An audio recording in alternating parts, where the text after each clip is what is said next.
Las venas abiertas de América Latina, por Eduardo Galeano. Parte 4. Los indígenas fueron, al principio, derrotados por el asombro. El emperador Moctezuma recibió en su palacio las primeras noticias.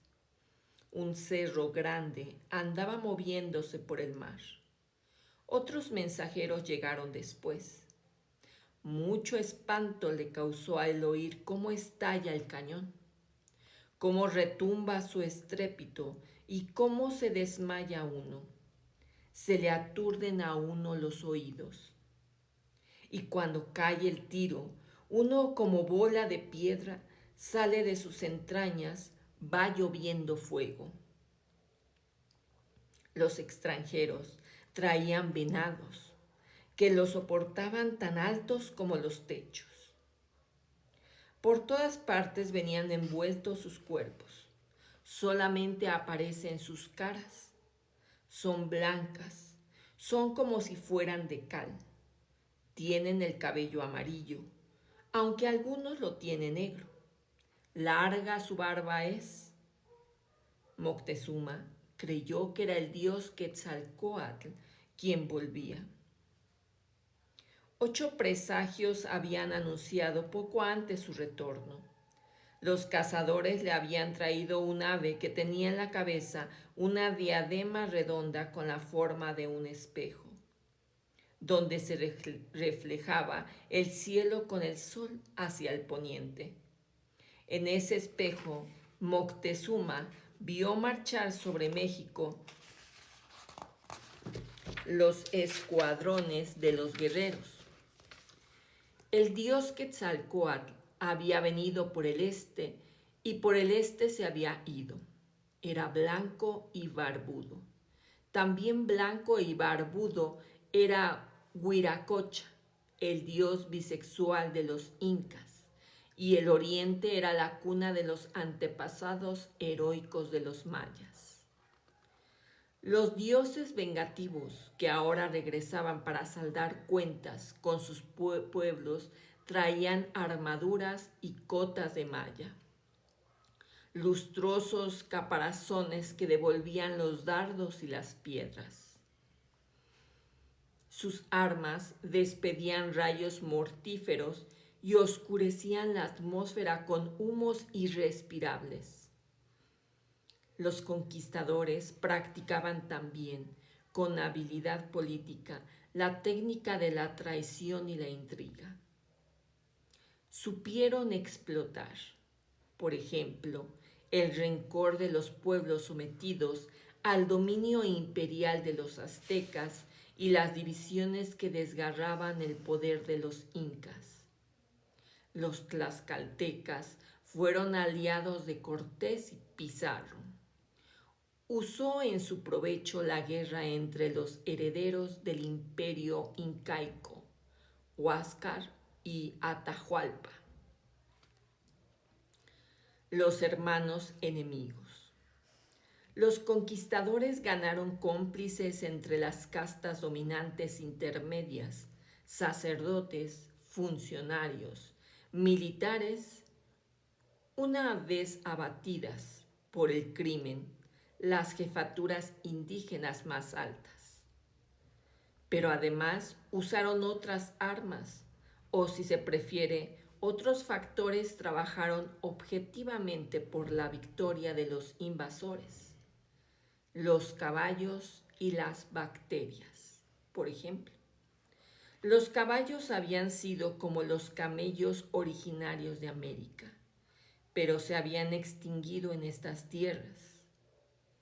Introducidos en Europa por los jinetes árabes, habían prestado en el viejo mundo una inmensa utilidad militar y económica. Cuando reaparecieron en América a través de la conquista, contribuyeron a dar fuerzas mágicas a los invasores ante los ojos atónitos de los indígenas. Según una versión, cuando el inca Atahualpa vio llegar a los primeros soldados españoles, montados en briosos caballos ornamentados con cascabeles y penachos, que corría desencadenando truenos y polvaredas con sus cascos veloces, se cayó de espaldas. El cacique Tecum, al frente de los herederos de los mayas, descabezó con su lanza el cabello de Pedro de Alvarado. Convencido de que formaba parte del conquistador, Alvarado se levantó y lo mató.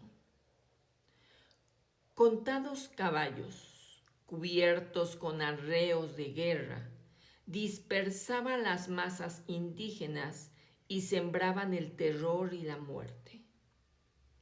Los curas y misioneros esparcieron ante la fantasía vernácula, durante el proceso colonizador, que los caballos eran de origen sagrado, ya que Santiago, el patrón de España, montaba en un potro blanco que había ganado valiosas batallas contra los moros y judíos, con ayuda de la divina providencia. Las bacterias y los virus fueron los aliados más eficaces. Los europeos traían consigo como plagas bíblicas la viruela y el tétanos, varias enfermedades pulmonares, intestinales y venéreas, el tracoma, el tifus, la lepra, la fiebre amarilla, las caries que pudrían las bocas. La viruela fue la primera en aparecer. ¿No sería un castigo sobrenatural aquella epidemia desconocida y repugnante que encendía la fiebre y descomponía las carnes? Ya se fueron a meter en Tlaxcala. Entonces se difundió la epidemia, tos, granos ardientes que queman. Dice un testimonio indígena y otro: a muchos dio muerte la pegajosa, apelmazada, dura enfermedad de granos. Los indios morían como moscas. Sus organismos no oponían defensas ante las enfermedades nuevas, y los que sobrevivían quedaban debilitados e inútiles.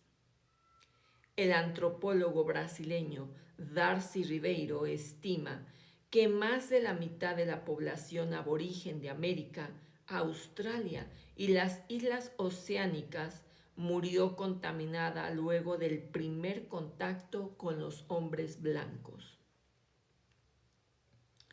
Como unos puercos hambrientos ansían el oro.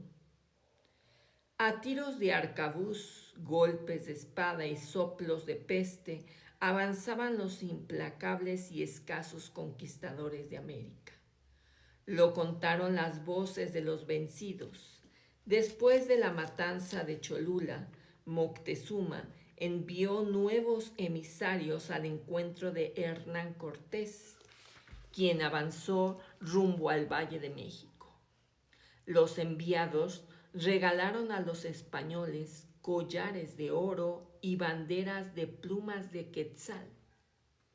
Los españoles estaban deleitándose. Como si fueran monos levantaban el oro, como se sentaban en además de gusto, como que se les renovaba y se les iluminaba el corazón. Como que cierto es que eso anhelan con gran sed. Se les ensancha el cuerpo por eso. Tienen hambre furiosa de eso. Como unos puercos hambrientos ansían el oro, dice el texto náhuatl preservado en el Códice Florentino. Más adelante, cuando Cortés llegó a Tenochtitlan, la espléndida capital azteca, los españoles entraron en la casa del tesoro y luego hicieron una gran bola de oro y dieron fuego, encendieron, prendieron llama a todo lo que restaba, por valioso que fuera, con lo cual todo ardió. Y en cuanto al oro, los españoles lo redujeron en barra.